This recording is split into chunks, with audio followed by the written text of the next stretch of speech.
a gente tem vários rituais, né, dentro do levantamento de peso que a gente vai aprendendo, principalmente se a gente vai para lugares próprios, assim. Mas você tem não passar por cima, não encostar o pé.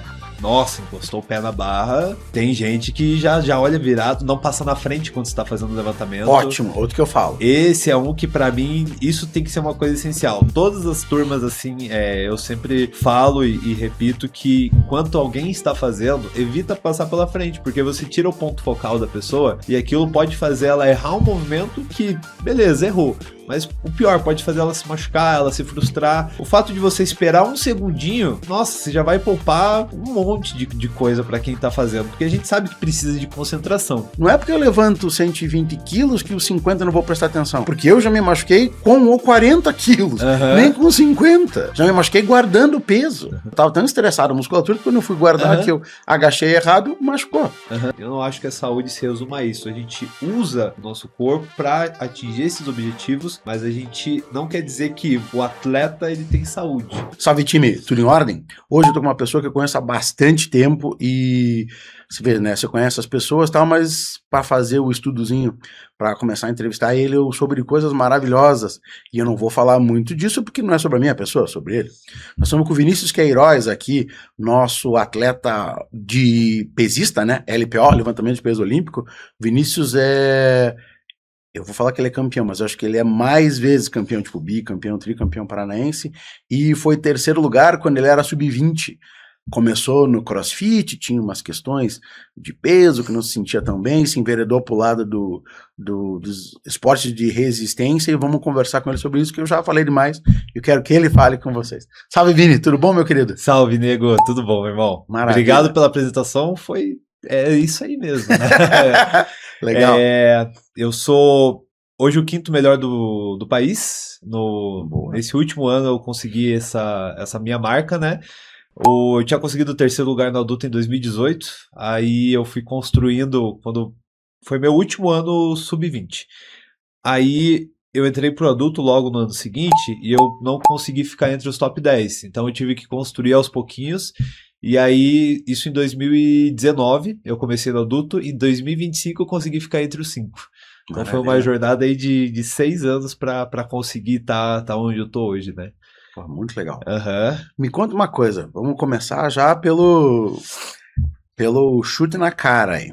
Você sabe que convive com isso, tá, não sei o quê. Teoricamente, em maio desse ano vão ter os Enhanced Games, que são os jogos de LPO, de natação, acho que de corrida, que os caras serão dopados, vai ter até uma comissão médica auxiliando essas pessoas e tal. O que você acha disso, velho? Porque eu hoje, infelizmente, pela terceira lesão na coluna, eu virei mais um entusiasta que levanta uns pezinhos, a gente se conheceu nessa fase, tava levantando mais peso, inclusive, mas a terceira lesão com 51 fica difícil.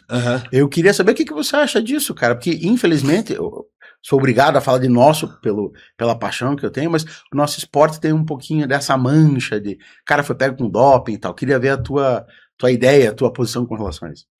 Com relação aos Enhanced Games, eu acho particularmente que vai ser interessante de assistir, né? Eu acho que é uma coisa que a gente sabe que dentro do mundo do levantamento de peso, os anabolizantes estão ali, né? Como qualquer outra modalidade. A questão é como o atleta ele esconde isso, como é que ele faz esse ciclo dentro do período sensível e consegue fazer com que isso não apareça na hora da competição. Então, assim, eu acho que não é tabu a gente falar, né, de drogas e o levantamento de peso, porque tem, e muito. Muita coisa com certeza a gente não sabe. A gente teve aquele documentário, o Ícaro, né, que ele acabou mostrando muitos atletas, e também de levantamento de peso, que eles fizeram um suposto controle ali da dopagem, né, das amostras, e depois você teve o veredito que eles foram lá analisar e realmente estava dopado. Então, mas a gente não tem só isso. Um atleta que a gente hoje fala muito dele, o Lasha, ele já foi pego no doping, né? Até o Lu Xiaojun, ele teve um caso que parece que ele foi pego, foi meio acobertado assim, e depois ninguém mais falou nada também. Então a gente sabe que no alto rendimento é uma coisa que acontece. Minha opinião sobre os Enhanced Games. eu acho que a gente tem que pensar nas hipóteses, né? Que a gente vai rolar conforme vai acontecendo a competição. A primeira é, se a gente acredita que esse tipo de competição tá dizendo que só porque o atleta ele usa testosterona ele vai ficar mais forte, então isso tira, né, totalmente entre aspas, o mérito do atleta olímpico, né? A gente pode também ver atletas não conseguindo igualar, então a gente, né, deixa mais mérito ali, fala que as drogas por si só elas não trazem isso também. E eu acho que um outro cenário possível, que é o cenário que desses 3 cenários assim, né, a gente pode entrar em outras questões, mas acho que esse último é o menos legal para mim, que na página eles vendem, né, os medicamentos lá, as drogas, né, a TRT, tudo, e colocar isso como uma promoção também desse tipo de substância é uma coisa que eu não acho legal, mas eu vejo que eles estão fazendo isso também. Então assim, eu acho que tem várias questões que a gente pode entrar. A competição por si só vai ser uma coisa interessante de assistir, porque a gente vai ter atletas como o Arley Mendes, vai ter o Bold do Canadá, a gente também vai ter mais um atleta dos Estados Unidos, que eu esqueci o nome dele, mas são todos atletas muito fortes. Mas o que eu percebi? O que os atletas estão buscando? Eu procurei um pouquinho mais sobre a história do Arley. Eles estão dando $250 mil para o atleta que bater algum recorde dentro da categoria. O Arley ele fez alguns depoimentos em relação a ele não está sendo muito abrigado pela própria federação, ele não tem tanto suporte, então depois que ele teve a melhor fase dele, ele começou a fazer clínicas, então ele está indo nisso para ganhar o dinheiro para sustentar. E isso é uma coisa que eu não julgo ele, sabe? Ele vê uma oportunidade de fazer um dinheiro ali dentro de alguma coisa, ele já é um atleta que basicamente já está aposentado, e ele viu uma possibilidade de, sabe, conseguir um sustento a mais. Eu não julgo completamente, eu entendo 100% a parte dele. A minha opinião sobre drogas é uma coisa que eu não aconselho, nenhum dos meus alunos eu aconselho usar. Eu não uso, né? Eu acho que você pode seguir um caminho natural por muito tempo. Acho que a gente pode se cercar de hábitos e de coisas que conseguem fisiologicamente deixar nossa testosterona num nível excelente. Existe a reposição hormonal para fins de saúde? Com certeza. E essa eu sou totalmente a favor, né? Se a pessoa ela realmente tem um déficit, precisa, mas a gente está falando de uma coisa para regular eixo, não para 3 mil de testosterona, né? Coisa entre 1.800, tudo bem. Então eu acho que essa questão a gente tem que ver ela com muito cuidado, né? Principalmente para quem não tem muita informação e achar que só porque tá usando droga vai ter todo aquele resultado, porque também não é assim, né? O atleta ele vem de um treinamento absurdo para chegar onde que ele tá. Então são várias questões que a gente pode abordar, mas para mim particularmente, eu acho que vai ser interessante de assistir. Acho que não vai ser uma coisa que vai durar muito tempo. Acho que vai ser uma coisa que vai acontecer. Não acho que vai permanecer. Fico preocupado, né, com o fato da gente banalizar um pouco isso e tornar meio que fosse só assim você vai conseguir evoluir. Esse é uma coisa que eu não gosto de pensar. Você consegue evolução sem, tranquilamente. Você vai conseguir ser um atleta olímpico? Aí é outra coisa que a gente pode tocar também, mas é uma coisa que é interessante, mas a gente tem que tomar cuidado com o fato de abordar isso muito livremente e não banalizar as drogas, né, para o nosso esporte ou para qualquer outro. Não, acho que isso foi extremamente feliz, porque, vamos lá, 49 anos e 6 meses. Foi a época que eu vi meus exames de sangue, estavam testosterona baixíssimo. O cara falou, olha, você tem uma avenida que é reposição hormonal. Paralelamente a isso, mas me ajudou bastante a tomar a decisão de aposentar. Eu não gostaria nem que fosse quinto, nem que fosse terceiro. Eu, particularmente o nego, não gostaria de tirar o spot de alguma pessoa. Ponto.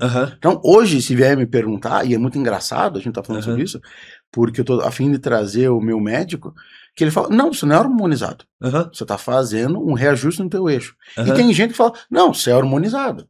Eu falo, de qualquer forma, seja a sua opinião ou a opinião do meu médico, porque eu confesso para você que a partir do momento que eu decidi me aposentar de esporte competitivo, para lá de amador, longe de onde você está e de onde você chegou, eu não queria tirar o local de ninguém. Ah, eu fui sexto. O sétimo lugar podia estar no meu lugar. Ah, eu fui terceiro. Cara, o quarto podia estar no meu lugar. Então eu achei que, a partir do momento que eu já estava mais pro lado de lá, porque agora eu tô com 51 e tal, eu falei, cara, eu não quero mais saber de competição. Pô, se me chamar para fazer um levantamento de peso junto, um treininho, eu vou com o maior prazer, mas, cara, você vai chegar nos teus números, eu vou chegar próximo dos meus passados e tô feliz da vida. Então, é muito mais um processo de amor ao esporte do que propriamente, que eu jamais me esqueci uma vez, você falou assim, nego, é a força de um leão com a precisão de colocar o fio no meio da agulha. Eu falei, cara, é exatamente isso. E você vai fazer 50 vezes aquele levantamento com aquela carga e vai ser 50 levantamentos diferentes, o que é muito legal, né? Mas agora eu queria tocar um outro assunto que acho super interessante. Por tua interferência positiva, a gente foi fazer curso com o Trotti, curso com Fernandão Reis e tal, e, cara, eu aprendi com os caras, você não passa por cima da barra, isso é falta de respeito. Né? Na Rússia, teoricamente, se você passa por cima, os caras vão fazer você passar por baixo da barra depois, uma espécie de, falta de educação e tal. Como você dá aula, que eu já vi, tem os teus planilhados de LPO e tal, e você também dá aula no ambiente de CrossFit, você fica com essa neura dos puristas, assim, eu ensino pros meus alunos, cara, não passa por cima da barra não, velho, isso é falta de respeito e tal. Queria saber o que você acha, porque em aula de CrossFit os caras passam por cima, não querem saber e tal, porque tem uma velocidade para fazer tal coisa. Queria ver a tua opinião com relação a isso. Eu já chamei atenção várias vezes com relação a esses detalhezinhos, assim. A galera fala que eu sou um pouco chato, assim, com essa relação, né? Até a organização dos pesos, né? Tipo, eu tô na sala de aula, assim, aí eu olho, assim, os pesos, a turma, assim, já sabe, o Vini tá aqui, então não vamos deixar os pesos de forma desorganizada, né?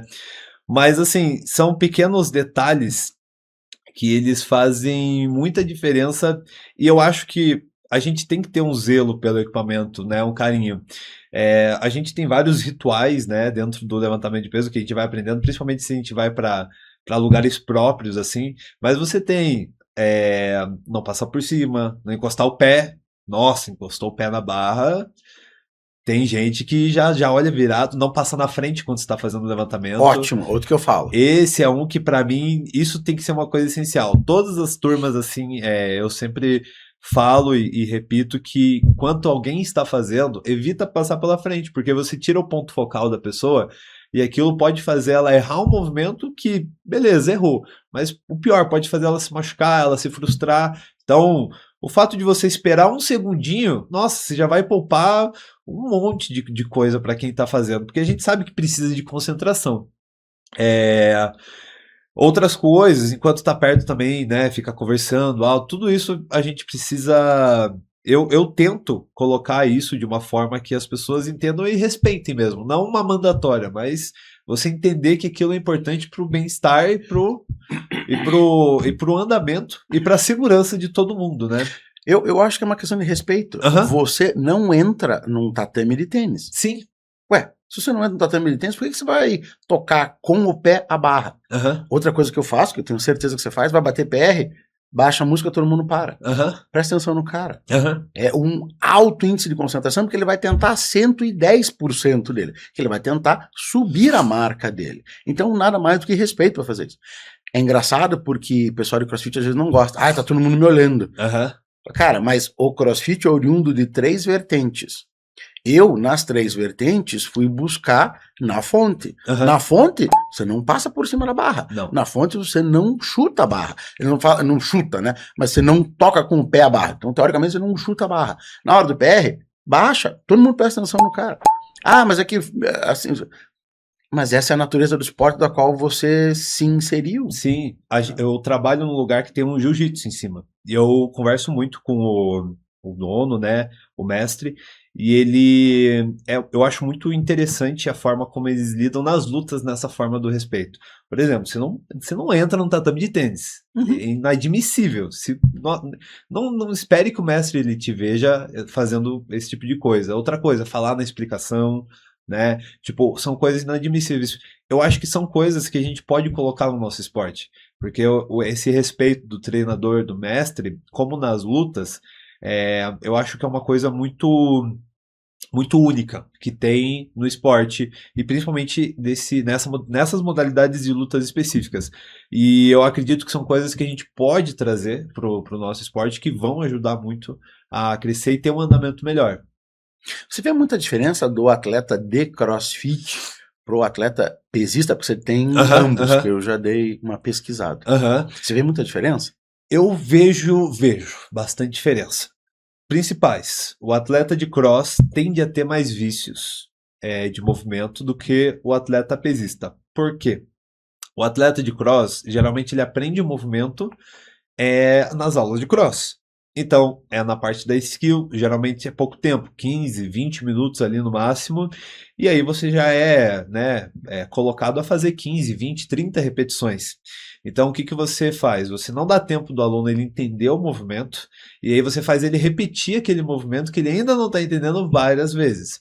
E isso faz com que a pessoa crie vícios, bater a barra no quadril, sobe o quadril antes, olha para baixo, não encaixa as escápulas, né? Várias coisinhas. São coisas que, comumente, quando eu vou trabalhar com alunos que me procuram do cross para melhorar no LPO, eu estou ajustando.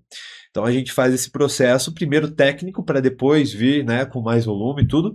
E o atleta de LPO, que é mais difícil de você encontrar, por quê? Porque é mais difícil você ter a oportunidade de ter aulas onde você vai escolher ir direto para aquela modalidade. Por exemplo, eu conheci o LPO pelo cross. Então, não tinha nenhuma aula específica de LPO na cidade. Curitiba tinha alguma coisa, mas você tinha os treinadores como o Hussein ali, algum outro Barbell Club na época. Então era difícil você chegar à informação.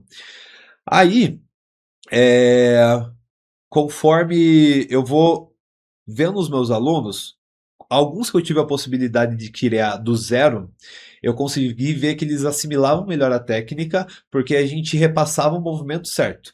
Uma coisa que eu tenho para mim, a gente tem aquela frase, né? A prática leva à perfeição. E na minha visão a prática perfeita leva à perfeição. Então você precisa, dentro da prática, estar consciente, estar presente, entender o que você está fazendo, mesmo que seja um pontinho por vez, e você trabalhar aquilo. Eu vou fazer hoje uma sessão de snatch. Então eu vou chegar até 100 quilos. Não é o meu 100 quilos que tem que estar o melhor movimento. É desde a primeira vez que eu pego na barra. Perfeito. Eu tenho que ir lá, eu tenho que concentrar como se já tivesse 150 quilos na barra. Eu faço o movimento e sempre tentando fazer da melhor forma. Essa intenção que a gente coloca desde a barra até o movimento final é o que vai te trazer a evolução a longo prazo, na minha visão. Então a gente consegue trazer isso para o aluno pesista mais fácil, porque a gente já vem disso desde o início. O atleta do CrossFit, ele já é aquele atleta que ele quer ir fazer direto, ele já pega a barra, às vezes ele não pensa, só pega assim e já vai. A gente tem que falar, não, calma, respira, segura a barra, conta 3 segundos, arruma a posição, aí você vai fazer. Fez a primeira repetição? Outra coisa que eu vejo muito, já vai fazer um touch and go na segunda. Eu falo, não, calma, agora você vai descer, você vai fazer tudo de novo. Você vai arrumar a tua postura, aí agora você vai fazer outro movimento. Então, tem uma série de 3. Eu não gosto de pensar que são 3 repetições. Você vai fazer uma, mais uma, mais uma. Porque você sempre vai dar aquele restart no teu cérebro para sempre você fazer como se fosse um movimento, como se fosse a primeira vez. Sim. Por causa do nosso amor em comum pelo LPO, na Rebel, segunda-feira, LPO raiz. Só tem LPO. E daí eu falo, galera, hoje é touch and go, mas não é touch and go do CrossFit, não. É touch and go, fez um, voltou. Por exemplo, você sai do chão, acho que essa semana teve clean and jerk, depois hang clean and jerk. Então, em suspensão. Eu falei, galera, não é touch and go, tipo, bateu, voltou, já fez de volta. Respirou, faz brace, encaixa a escápula, solta cotovelo, puxou, realinhou, o outro jerk. Daí, exatamente. Tipo, coach, mas daí vai ficar apurado. Falo, não se você estiver concentrado no que você está fazendo. Eu acho que podia ser até tese de um mestrado, alguma coisa assim. Eu acho que LPO funciona muito para pessoas ansiosas. Que o cara quer arrancar a barra do chão. Cara, você vai fazer você vai parar, você vai respirar, você vai fazer 2. As aulas de segunda-feira, que é LPO Raiz, pra você ter uma ideia, eu não dou aula experimental no sábado, na segunda-feira.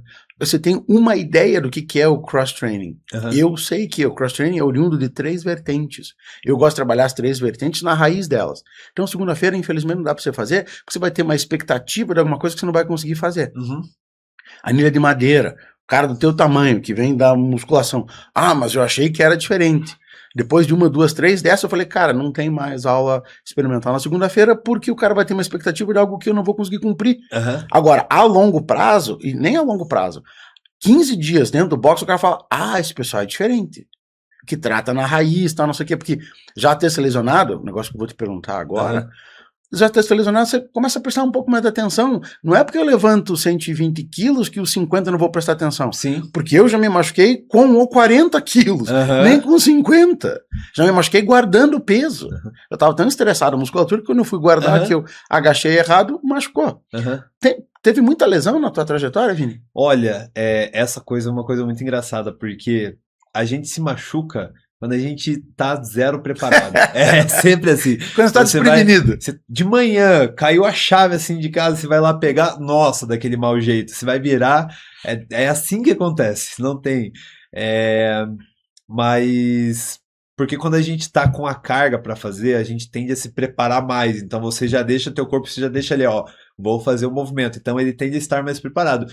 Eu também tive lesões que foram desse jeito, foram bobas, assim. Mas falando um pouquinho mais, a minha primeira lesão que eu tive que ter um pouquinho mais de cuidado foi com o meu joelho. Meu joelho direito, eu estava numa primeira fase de treinamento específico de LPO, mas eu estava conciliando com o CrossFit, porque eu achei que eu era capaz de fazer os dois, né, tipo, a 100%. Então, eu sobrecarreguei demais e meu joelho, ele teve sinovite, água no joelho, né? E ele inchou de uma forma que eu não conseguia dobrar, eu fiquei 6 meses sem conseguir fazer um agachamento com o peso do corpo. Aí eu tive que reduzir muito minhas cargas, foi nessa época que eu procurei um treinador, porque eu estava treinando sozinho até então, e daí eu consegui melhorar e consegui recuperar. Tive alguns outros problemas, nada que me parasse muito. Hoje eu tenho uma protusão na minha lombar de forçar muito a posição aberta e faltar trabalhar abdômen. Então eu estou agora procurando e fazendo pilates. Fiz 2 meses ano passado, agora eu vou retomar esses próximos meses para me preparar. Porque outra coisa, né? A gente pensa em fazer só snatch, só clean jerk, e não é só fazendo isso que você vai melhorar eles. Não, infelizmente. Então, eu tive que dar esse cuidado, tive que trabalhar movimentos que, nossa, eu nunca fiz na minha vida no Pilates, assim, para eu conseguir voltar e sarar da minha crise de dor que eu tava das costas. E, tipo, coisas que eu, nossa, achava boba, assim, elas me fizeram melhorar e voltar às cargas que eu tava. Ainda eu trabalho, faço o fortalecimento abdominal todo dia hoje, para criar, né, esse core mesmo, essa força aqui, de centro, para eu conseguir fazer os movimentos. Porque se eu for só e já coloco a barra, já coloco o peso, hoje eu não consigo mais fazer isso. Eu tive uma aluna que fez um comentário que na época foi extremamente infeliz, mas eu vou fazer o uso desse comentário para te explicar e te perguntar um negócio. Ela chegou e falou assim, puxa, que bom que você lesionou as costas, né? Assim a gente não lesiona mais. Então, apesar de deselegante na hora, depois fez algum sentido. Acho que ela foi infeliz no comentário dela, mas ela foi feliz no que ela quis dizer com aquilo. Aí eu te pergunto, levando em consideração essas lesões, você tem questões do teu treinamento que você passa para os seus alunos que são diferentes, que você aprendeu com a tua dor, infelizmente. Sim. Ótimo. Eu acho que a lesão, ela nunca é feliz de nenhuma forma, né?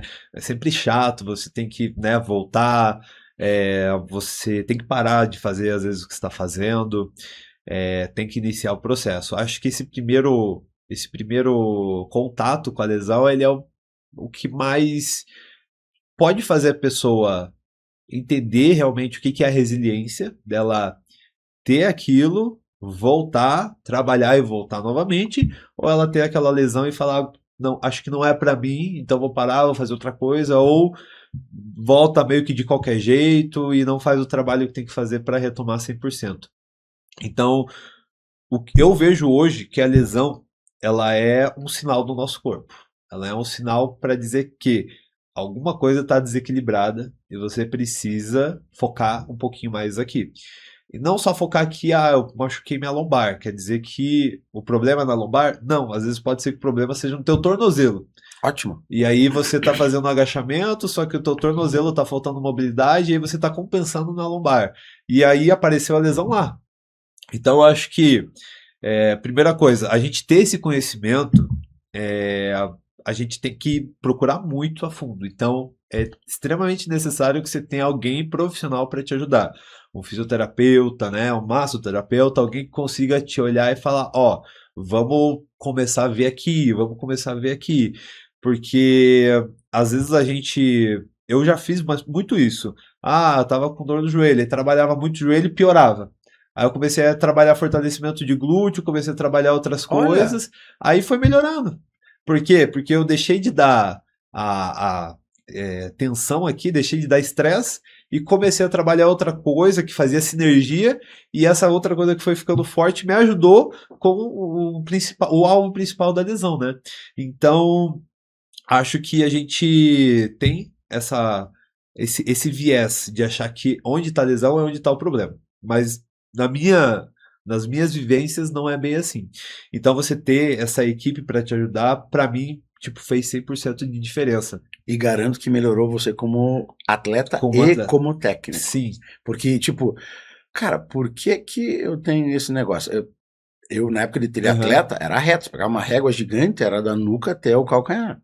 Aí comecei a treinar, me apaixonei pelo esporte e tal. Cara, por que eu tenho tanta lesão na lombar? São 3 em 10 anos. Aí eu comecei a trabalhar, tá, não sei o quê, e vi que quadrado lombar tá muito próximo do glúteo médio. Aí comecei a treinar glúteo. Daí, tipo, um homem, cara de mal, barbudo, barba branca, treinando glúteo. Cara, mas eu gosto de fazer o que é LPO. Eu tive que tomar uma pílulazinha da humildade, que eu não levanto as cargas que eu já levantei um dia. Hoje, se fôssemos treinar juntos, eu ia querer chegar no final e falar assim, você chegar pra mim e falar assim, pô, nego, evoluiu pra caceta. Porque pra mim, tive que tomar a pílulazinha da humildade, não é quanto eu levanto, e sim como eu levanto. Então, pegar um atleta desse e falar, porra, nego, teu snatch melhorou, pô, vou sair feliz da vida. Seja com 50, com 70 quilos. Infelizmente, para mim, eu fui obrigado a realinhar a minha cabeça com relação a isso. Mas, em contrapartida, eu melhorei como técnico, porque hoje eu consigo perceber nuances de coisa que, tipo, se eu me machuquei, eu não quero que meu aluno se lesione. Sim. E agora, o gancho para outra pergunta. O teu técnico é o mesmo até hoje? Não, eu comecei, como eu falei, eu comecei treinando sozinho.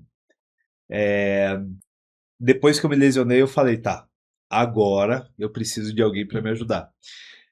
Quando eu fui pro Brasileiro de 2018, um técnico ele me ajudou na época, ele se chama Jorge Califré. Aí ele me ajudou e me falou várias coisas que eu achei muito interessante na época, que eu não tinha ouvido nem internet, assim, do que eu tinha buscado, eu tinha ouvido aquilo. Eu lembro que ele tinha me mostrado os filhos deles são recordistas, né, brasileiros, super atletas. Ele foi super solícito comigo, me falou sobre questões de periodização, lei de Pareto, que ele colocava do 80-20 para o treinamento.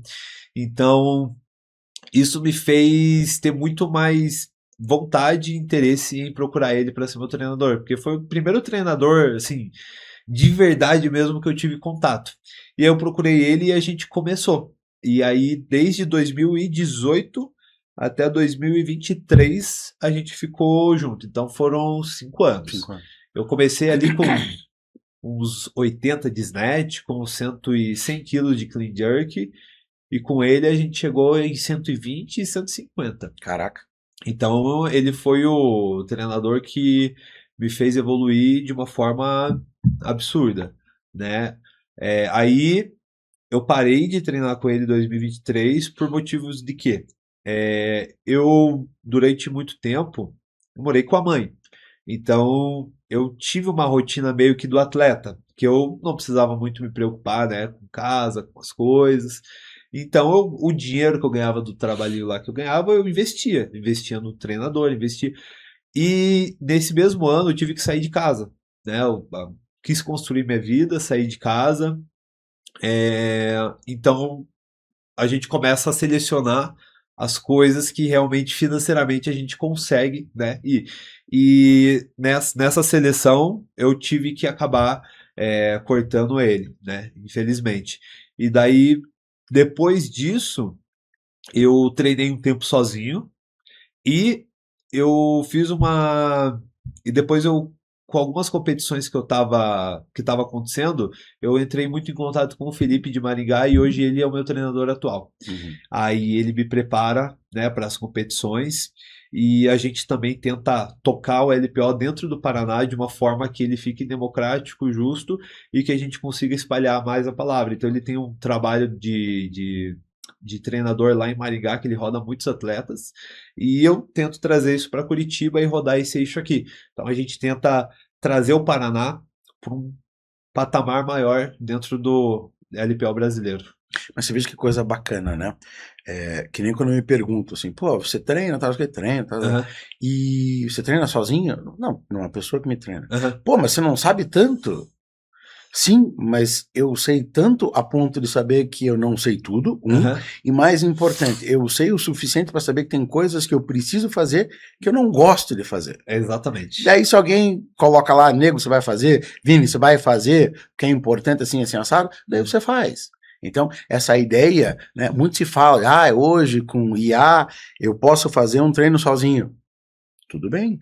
Quero ver a qualidade disso, a atenção a detalhe que o IA não vai ter com você, ou o cidadão que, eu estou usando a canetinha de emagrecimento, não preciso mais ir na nutricionista. É justamente o oposto. Essas pessoas estão aqui para melhorar ao máximo a tua performance, não tirar alguma coisa dela, né? Então, achei bem, bem legal que, apesar de todos esses anos, você ainda tem um acompanhamento, mesmo que tenha mudado por uma questão de prioridade, agora estou com esposa, tenho que construir uma casa, tal, não sei o quê, mas você ainda assim arranjou uma forma de continuar sendo treinado por alguém que é bem importante. Eu acredito, na minha visão assim de atleta, e treinador, que quando a gente monta o nosso próprio treino, a gente enviesa demais ele. A gente coloca movimentos que a gente tende a gostar e os que a gente tende a não gostar, a gente tira. Faça depois. Mesmo que inconscientemente, exatamente. A gente coloca um movimento e às vezes acontece isso. Você fala, eu não consegui terminar, não deu tempo, vou fazer esse depois. E acaba não fazendo, por mais que você coloque. Depois são 15 dias, depois é um mês. E cara, o depois nunca veio. Esse que é o meu medo. E o treinador, eu acho que tem outra coisa também, que ele vê por outros olhos o seu movimento, né? O movimento do atleta. Porque o atleta, né, quem está realizando, ele tende a olhar alguns pontos. E, com certeza, não vai conseguir abranger tudo 100%. O treinador, ele vai conseguir te dar aquele olho e, às vezes, não é um olhar de tipo assim... teu movimento tá legal aqui, ele consegue ver, essa semana eu vi que você não tá rendendo também, tá acontecendo alguma coisa? E o treinador, ele consegue ver nesse viés psicológico, mental também, para te ajudar a observar coisas que você não tá conseguindo observar, ou até o teu próprio trejeito, ele consegue sentir isso, né? Sim. Isso é uma coisa do treinador que eu acho que é muito válida, a questão de ele te ajudar nessa caminhada não só física, mas mental também. Muito legal você falar sobre isso de trejeito, porque eu me lembro que quando eu faço isso até hoje, quando eu vou me preparar para fazer um snatch ou fazer um clean, tem uns trejeitos. E daí eu me lembro que ia treinar sabadão com um aluno, os caras achavam um sarro. Aí eu cheguei pro meu técnico e falei, cara, eu preciso tirar isso. Ele falou, não. Eu falei, como não? Cara, O teu levantamento começa com o teu trejeito. Se você tira isso daí, você pode achar que é mandinga, que é qualquer bobagem, mas é o teu jeito de fazer o troço. Uhum. Então é bem interessante porque você vê o nível de conhecimento que o cara tem da tua pessoa. Eu vi que esse aqui, você faz aquele negócio com o teu punho, você não fez. Você fala, olha... Então, isso que você falou é extremamente benéfico, né? O cara sabe do teu jeito de fazer antes mesmo de você pegar na barra. Uhum. Isso é muito legal. Isso demanda tempo. Coisa que eu acho que, voltando aos crossfiteiros e tal, os caras querem para ontem alguma coisa que demora um tempo para chegar lá. Né? O levantamento de peso, ele exige o processo, né? Não tem como você fugir dele. Eu vi uma frase de um treinador que eu sigo que ele falou mais ou menos isso, que é: você sabe que a única certeza para você evoluir no levantamento de peso é fazer umas coisas chatas que o levantamento de peso tem. Então você vai ter que agachar, você vai ter que puxar, você vai ter que fazer snatch, vai ter que fazer clean jerk. E não tem outra forma, não existe outra possibilidade, nada para tomar, nada para você, sei lá, fazer fora isso. Então você tem que passar por esse processo. Às vezes você pega outros movimentos oriundos do cross, você consegue, por exemplo, a pessoa ela tem uma força ali de barra, tudo, e quer fazer um bar muscle up. Beleza, você consegue juntar, coordenar a técnica, se precisar faz um trabalhinho de força, e você tem um processo ali, que ele é mais visual. Mas eu quero fazer 100 kg de snatch, por exemplo. Aí vai ter também, a gente vai ter análise, mas pode ser que o processo ele demore mais, e provavelmente ele vai, porque é o segundo movimento mais complexo das Olimpíadas. Isso. Só perde para o salto em vara. Perfeito. Eu falo isso direto. Uhum. Então, a gente precisa entender que vai levar tempo para melhorar. Senão, você vai se frustrar no processo e vai acabar ficando desanimado. Porque precisa passar por tudo para conseguir. E uma coisa que eu acho legal é que vale a pena passar pelo processo. Sim. Porque quando você acerta o movimento, só quem fez isso, sentiu, conquistou, sabe o quanto é feliz e massa e dá aquela energia você acertar um movimento que você trabalhou por tanto tempo. Acho que não tem felicidade assim que se compare a algo assim, é incrível, é muito bom. O que eu adoro ouvir é quando a pessoa chega lá e ela acerta, ela fala assim, nossa, como é leve. Uhum. Fala, exatamente, tá tudo certinho no teu caminho, agora tenta fazer isso de novo. Aí não dá. Daí você fala, velho, então é exatamente sobre isso. LPO é um negócio maravilhoso do ponto de vista do absolutismo que ele tem. Você faz bar muscle up? Faço. Com elástico. Tá bom? Você faz 100 kg de snatch? Faço. Então põe lá. Exatamente. Não faço. Então, é absoluto. Ou você faz, ou você não faz. E mais importante depois, que eu acho que é o ponto que a gente, enquanto treinador, começa a prestar mais atenção, qual é o índice qualitativo desses 100 quilos que você joga para cima da cabeça. Exatamente. Isso é muito legal também. Eu, infelizmente, mais uma vez, por questões que eu conheci o LPO muito tarde, com mais de 40, e daí já vinha com uma lesão do triatlo e tal, eu fui obrigado a me enveredar mais, do ponto de vista pessoal, fui obrigado a me enveredar mais pelo lado da qualidade do levantamento que eu faço. Né? Então hoje tá aquém das minhas cargas, tá? De vez em quando eu tento lá chegar a um 90%, falar, hoje foi um dia bom, cheguei ao meu 90%, tá? Mas não passa disso. Agora me conta uma coisa, na tua categoria de peso, que é 90? A minha categoria hoje tá 110. 110. Tem uns caras no mundo com 110 que... muito forte. Muito forte. Eu pensei que você estava na categoria do... Eu tava na categoria 90, a antiga 96. 96, 98. E aí, só que daí agora eu tô na 110, mais confortável. Pois é, porque você tem que pesar no dia. Pesar no dia. É isso que as pessoas às vezes não entendem. O cara do UFC vai lá, pesa 75, no dia da luta ele tá com 90. Não, você pesa no dia. No dia. É bem, bem delicado. Voltando um pouco ao que você tinha falado com relação à carga, que, senão, antes que eu esqueça de falar... Claro, desculpe. Que é uma coisa que eu sigo muito para fazer as aulas e para eu fazer o planejamento. E é uma coisa que eu coloco até para os meus alunos, que a gente segue um princípio de quatro linhas assim. A primeira é que a gente precisa entender a posição. Então, você primeiro vai fazer um snatch. Qual posição que você sai do snatch? Então, a gente precisa entender essa posição e tudo que vem depois, com calma. Depois que a gente entende a posição, a gente vai para o movimento. Então, o movimento é você sair do ponto A para o ponto B, mantendo a tua postura, mantendo as curvaturas, tudo certinho. Depois a gente vai para a velocidade. Então, agora que você faz isso, você faz isso mais rápido.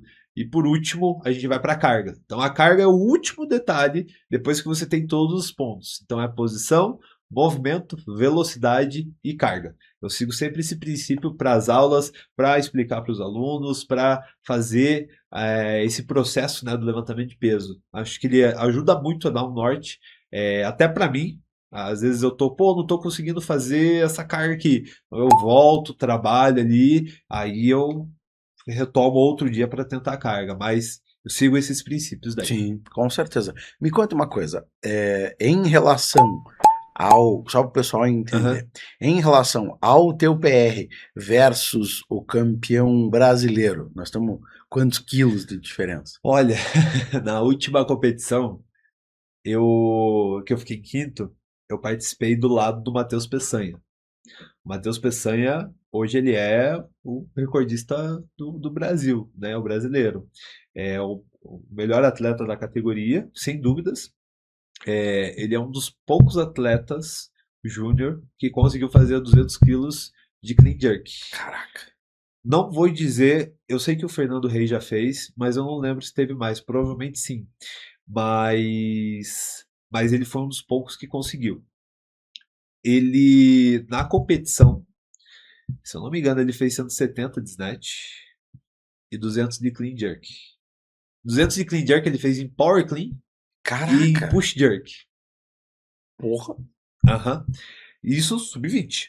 Ele é um atleta fenomenal, muito, muito, muito forte. Ele teve competição que ele chegou a fazer 215 de clean jerk e, se eu não me engano, 180 ou 175 de snatch. E ele é um dos principais destaques hoje para as Olimpíadas, né, para os mundiais que vão ter. Eu tive a sorte de pegar o mesmo hotel que ele quando eu fui para Minas Gerais agora, que a gente foi pro Brasileiro. E eu troquei uma ideia com ele, a gente pegou o Uber junto, a gente sentou no café da manhã. Cidadão extremamente acessível. Sim, sim. Pô, que legal. A gente trocou uma ideia, ele me falou de como que foi a trajetória dele. Porque ele começou e ele se destacava muito nas cargas, começou no cross também. E a partir disso, ele foi ganhando mais notoriedade com os pesos, porque a galera foi vendo e o treinador foi ali, né, incentivando ele a fazer. Aí, se eu não me engano, o Dragos, ele chegou uma hora que ele descobriu e ele foi lá treinar um tempo com ele, e nessa época ele teve uma ascensão absurda. E a gente vê ano após ano, ele teve as subidas de cargas assim, né, uma evolução muito grande. Ele chegou a passar também por algumas lesões, já novo, de quadril, que ele falou, e ele tratou isso de uma forma bem sensata, assim. Ele foi, trabalhou, fez a físio, depois voltou. Ele é um cara que ele é muito, muito tranquilo e eu achei muito legal, sabe? Ele falar e estar ali presente com a gente enquanto a gente estava conversando com ele. Porque eu já vi atletas assim, que eles tendem a não falar muito. Claro, se é meu competidor, eu eles não quero se que você fecham saiba. ali, deles, e ele não, ele motivava, ele falou com a gente tudo. Então eu achei isso muito legal, vindo dos principais atletas que hoje a gente tem no Brasil. Uhum. Mas já tive a oportunidade também de, nessa linha dos atletas, conhecer a Laura Amaro, a Amanda Scott, que são uns amores, elas são sensacionais. E hoje, na minha categoria, tem o Peçanha, você tem Gabriel Portela e você tem alguns outros atletas. Esses outros atletas eu falo porque não são atletas que eles ficam, às vezes, todos os anos 100% no brasileiro. Às vezes eles vêm um ano, faltam um. Uhum. Então são atletas que não têm uma regularidade tão grande, mas apareceram lá. Mas você tem, hoje, no Brasil um fenômeno que você tem muito sub-20, sub-17 que está em ascensão e eles estão vindo dessa base.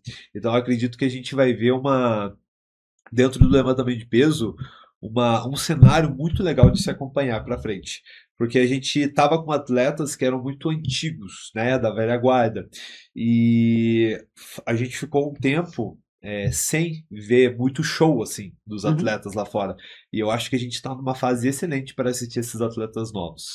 Mas você veja que coisa interessante que você falou, né? A gente tá falando dos puristas, que, pô, fica meio brabo, que dá bicuda na barra, que pula na barra, não sei o que, tarará.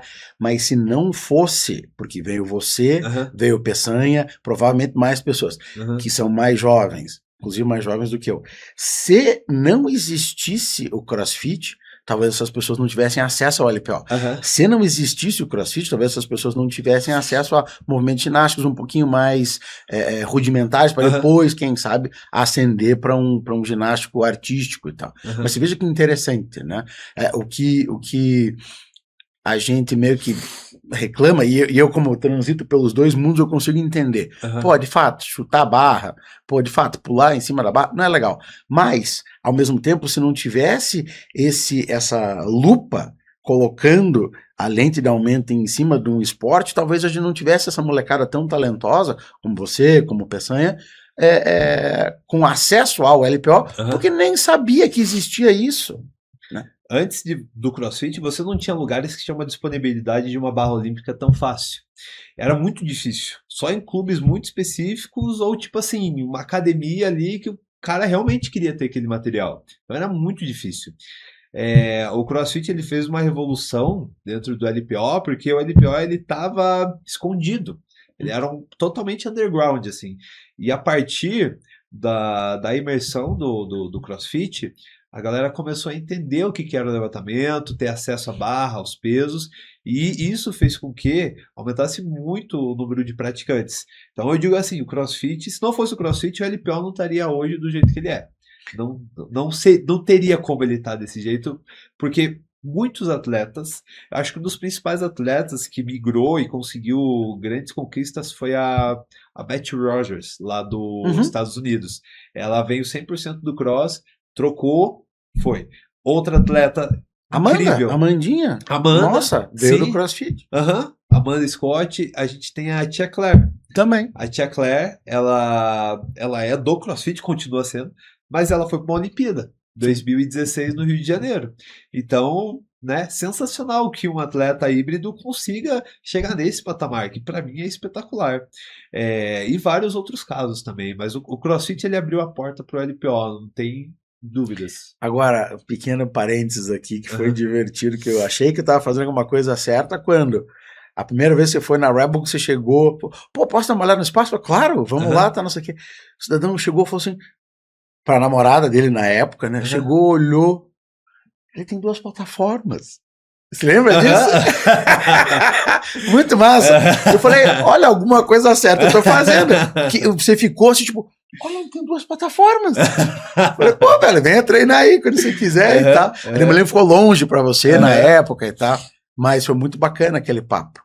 Não, a gente do LPO, quando eu vejo assim, é muito bom você treinar, né, um equipamento específico. Sim. Muito melhor você treinar com uma barra olímpica e o peso bumper ali de CrossFit padrão do que você treinar com uma barra seca e peso de ferro. Sim. Que eu já fiz na época da pandemia, eu tinha uma barrinha em casa e peso de ferro que não pelo girava. amor de Deus, não larga essa barra no chão, senão a mãe fica brava.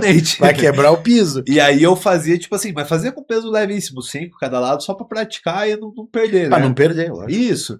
E aí, na época da pandemia, né, a gente se virou. Mas foi no momento que eu participei da minha primeira competição, eu fui e fiz com a barra da Eleiko.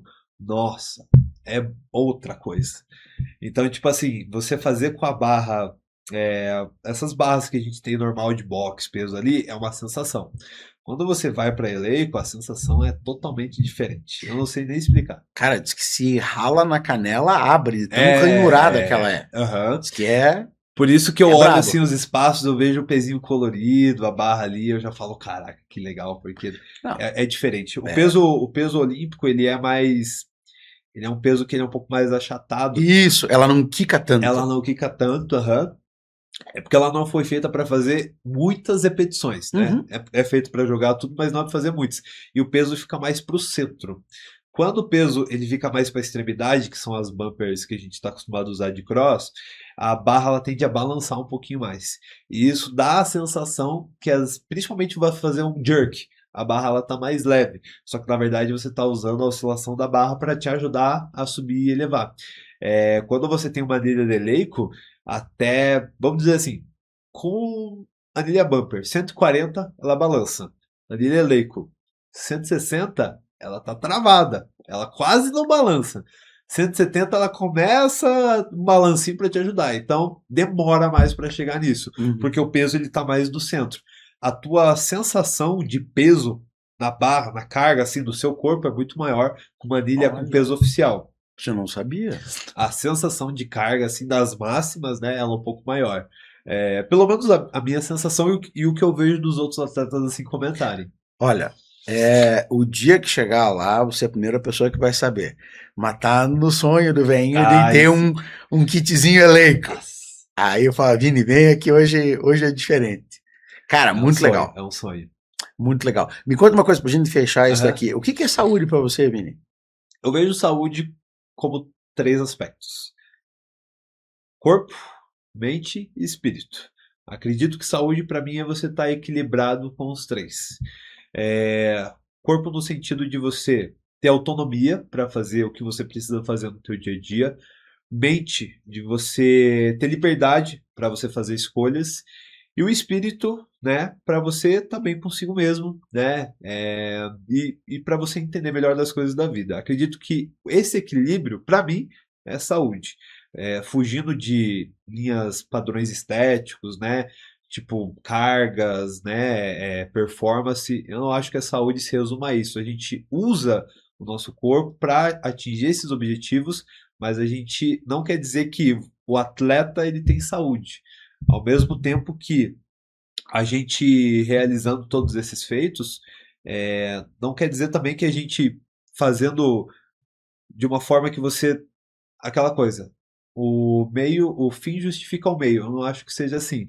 Acredito que você tem que tomar cuidado com as coisas que você faz, no sentido de, tipo, vou usar alguma coisa para me dar mais performance. E aquela performance, ela finge ser saúde. Para mim, isso é uma coisa que eu não vejo assim. Então, acho que a saúde para mim se resume a isso, né? É o equilíbrio do corpo, mente e espírito. Muito bom. Pessoal, esse é o Vinícius Queiroz, um cidadão que eu conheço há mais de 5 anos.